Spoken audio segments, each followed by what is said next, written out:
Hey, how's it going? It's your guy King David, TryMonster.com. Here today we're going to be doing a quick walkthrough on the Behringer X32 and what all it's capable of doing. We're going to take you on the front of the board where everything is, what all the little buttons and knobs and everything do and everything, and then on the back of it what all it does and what it provides for their customers. So let's get straight to it.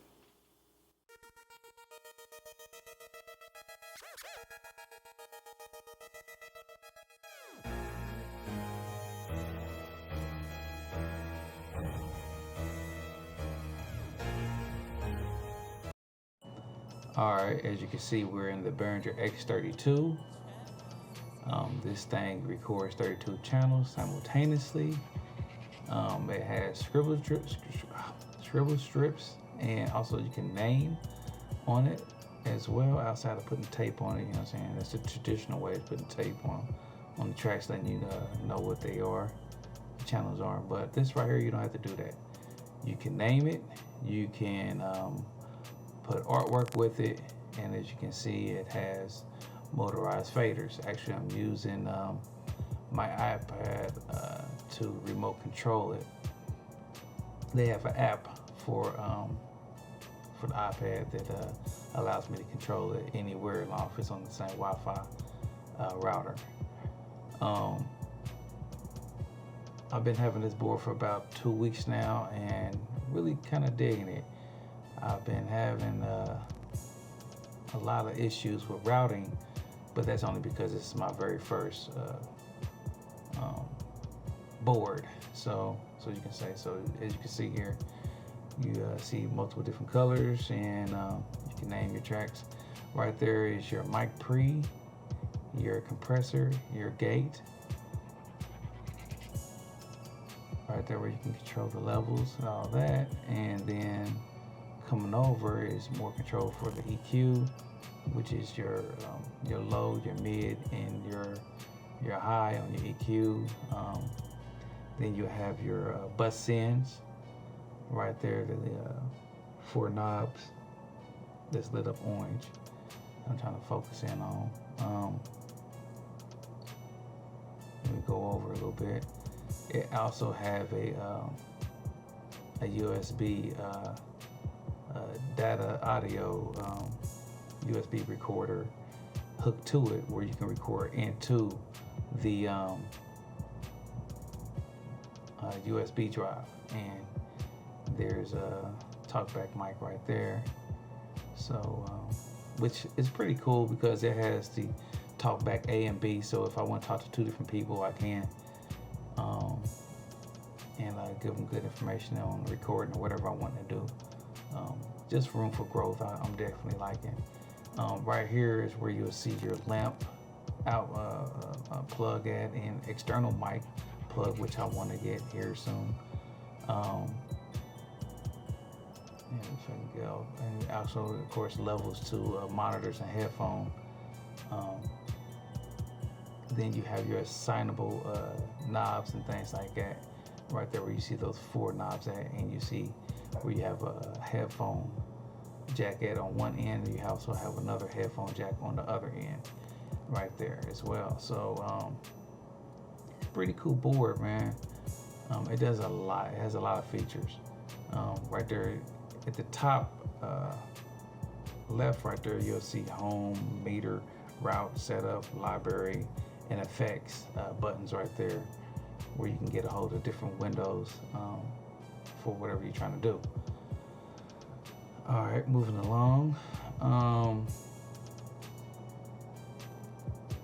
Yeah, you're able to, like I said, assign knobs and things like that, buttons to do different functions. It also works in your DAW from Fruity Loops. I've seen tutorials where people are working it on Fruity Loops, Pro Tools, Logic, Cubase, Ableton.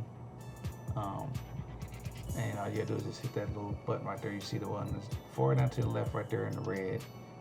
And you turn that on, and you're able to have access to working your DAW. So they have a remote DAW button. You know, and also, let me add this in too, is that you also have access to your VSTs like waves in this thing too. So yeah, the Waves has a little setup for I think it's like multi-rack or something like that. It's a standalone plug-in for boards and stuff like this. So yeah, you also have access to all your Wave plugins as well.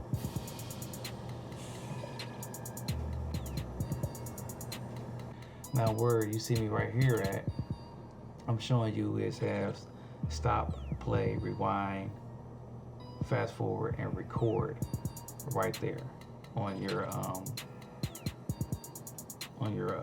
bus ends, on your on your buses right there. So you switch it over, as you can see. Yeah, is stop, play, rewind, fast forward, and record right there. And then the next following channel over is your main out, your master fader. So man, it's a lot to this board. It is a whole hell of a lot. But you do have access to groups for your buses 1 to 8 and 9 to 16, and then you also have a matrix button for 1 to 6. Which on the other side, on the left hand side, as you see right here, you have your channels 1 to 16, 17 to 32, and then you have your aux ins and USB effects returns, and then also your bus meter bus master. So like I said, you have to forgive me, man. I'm still trying to learn this board. It's a lot. It's a whole hell of a lot. But I'm actually educating myself more and more about it. And so now we go around to the back of it, where you'll see off top to your left hand side is the monitor outs. You can hook this up 1/4 inches, or you can hook it up I can't talk word nothing right now. You have two different ways of hooking this up. Excuse me, damn, I'm on phone. You have two different ways of connecting for your monitors. So you have your 1/4 inches, and then you also have your XLRs right there. And slightly over to the right hand side, you'll see, what is that? I think it's 16. Yeah, I wanted to show the different ways of hooking up for the Yamaha, but there's the 1/4 inches right there, and then of course your power, and then right here is your outs for stage monitors. So if you're doing any church work or outdoor events or anything like that, you hired in as a sound guy or whatnot, you can hook up multiple different out speakers onto the stage from right there. The USB port right there is to hook directly up to your computer to control it actually. Then let's see, what else do we have here? When you actually hook it in USB, there's a light that'll turn red to let you know that you're actually connected to the computer, which is a pretty good feature, because once you hook things up back there, you don't want to keep messing around and knock something loose or whatnot. But it's a good indication to let you know that you are plugged into the computer. Go a little ways down. All right, so now right here you have your digital snakes, and then also your ESA 50s. I don't know if I'm pronouncing that right, but that's for digital splits right there, that import right there where you see my laser pointer at. The other two joints right beside it, they kind of look like SLR plugins. Those are for if you want to daisy chain another another 30X, Behringer X32. If you want to daisy chain them, you can do that, and also you can connect your digital snake up to it as well and have 32 record and return them back to the board as well from that same line. Right here where you see the remote piece right there, there's a box or something like that I've been seeing is supposed to hook up to it, to where if an artist want to turn down the volume themselves, something like that, something that they got that hooks up to it, and they able to anybody who you're recording, they can control the volume of their headphones and and I believe their microphone. But that's a pretty good feature or whatnot. I don't know if I'll be using it anytime soon, but it's nice to know that they have it already on here. So that's pretty dope. A little ways down is 32 microphones plugged in at once, and you can record 32 different instruments at the same time. You also have your MIDI in and MIDI out ports. And let me see what else is that right there. Gosh, I can barely even see these things. It's a lot going on back here. So yeah, there's your 32 mic plugs right there. And then up underneath it is your auxes, your aux in and aux out. At the top is your aux in, your aux out is at the bottom. Here is where I hook in my guitars and stuff like that. My record player for right now, you know what I'm saying? And for some reason, I'm not able to hook up my record player to it because there's no ground on this to be able to do that. I guess they didn't think nobody would ever use a record player with it or whatnot. For the simple fact, it does a lot already, which I don't have no complaints about that, but I like to be able to hook my damn record player up to it because I like to do studio work too. So, which I've been trying to get rid of this trifling little mixer I have for my record player because it grounds it, and it's the only thing channeling the sound through it, so I can be able to sample.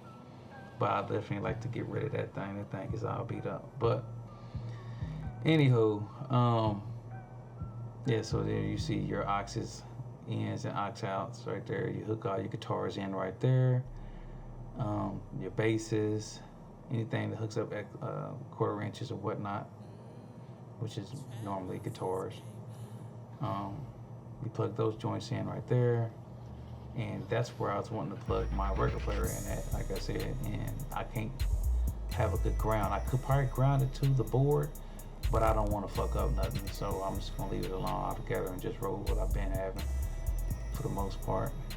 Let me see here.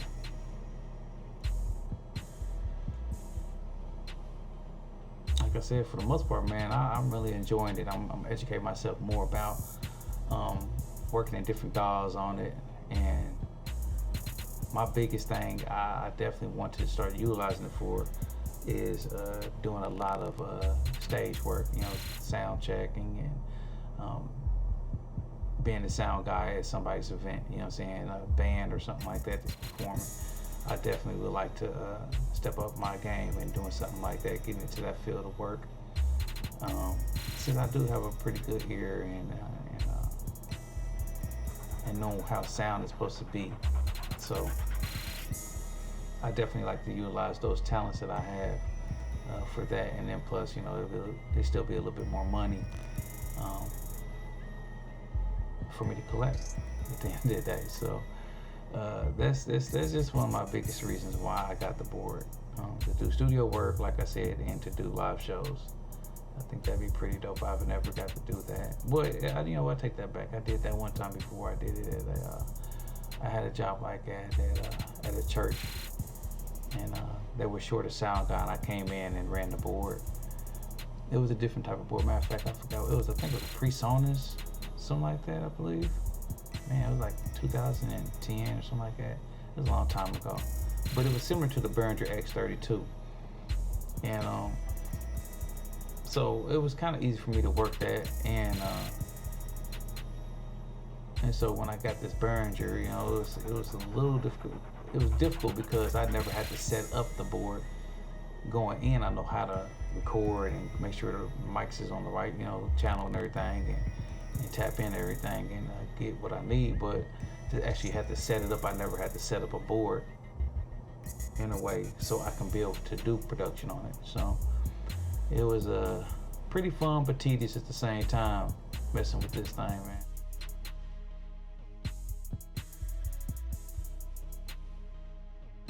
Alright, so hopefully you guys enjoyed that little walkthrough on that Behringer X32. Hopefully it inspires you guys and Until next time, I guess don't forget to like, rate, and subscribe. For all you new subscribers, make sure y'all subscribe. I got a lot more content in the playlist, man, to educate, motivate, inspire, everything else, man.